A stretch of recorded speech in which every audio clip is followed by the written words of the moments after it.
Comment un petit monstre nommé Laboubou est devenu un véritable phénomène dans le monde entier? On t'explique. Le JT, le JT, le JT. Alors bien sûr, t'as déjà dû en voir, un Laboubou c'est ça. C'est un personnage de la série The Monster, créé par le dessinateur Kasim Lung, qui s'est inspiré de la mythologie nordique, notamment des récits entourant les elfes et la nature féerique des forêts, pour créer ces personnages. Ces petites peluches et figurines vendues par l'entreprise chinoise Pop Mart ont depuis quelques mois un immense succès. Mais comment on l'explique ce succès? Alors pour plusieurs raisons.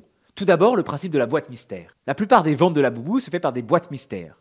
C'est-à-dire que l'acheteur ne sait pas quelle sorte de personnage il achète. Cela donne à l'achat une partie jeu, une partie découverte. Et il faut acheter plusieurs boîtes pour tomber sur le personnage que l'on voulait. Youhou. Cela pousse donc à la consommation. Youpi, yes. Une autre raison explique ce succès, les stars. En effet, des personnalités très connues comme Rihanna ou Dua Lipa ont porté en public ces petites créatures. Et ces stars ont une grande influence. Cela signifie que leur comportement impacte le comportement d'autres personnes. Par exemple, je vois la chanteuse ou l'acteur que j'aime beaucoup porter quelque chose, alors j'ai envie à mon tour de porter cette chose.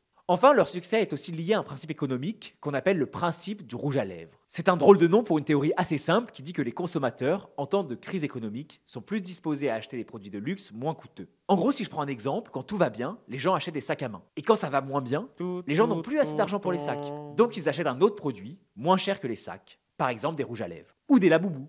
Bien sûr, il y a plein d'autres explications à ce succès. Le design, le sentiment animal de compagnie qu'elle dégage, etc., etc. Et le succès a été si grand qu'il a suscité quelques problèmes. Des émeutes ont éclaté dans certains pays comme au Royaume-Uni. Pop Mart a même dû suspendre C'est temporairement la vente de Laboubou. Autre problème, l'explosion des contrefaçons.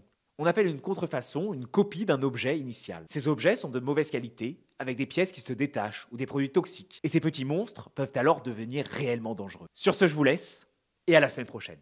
Allez, allez, on s'abonne.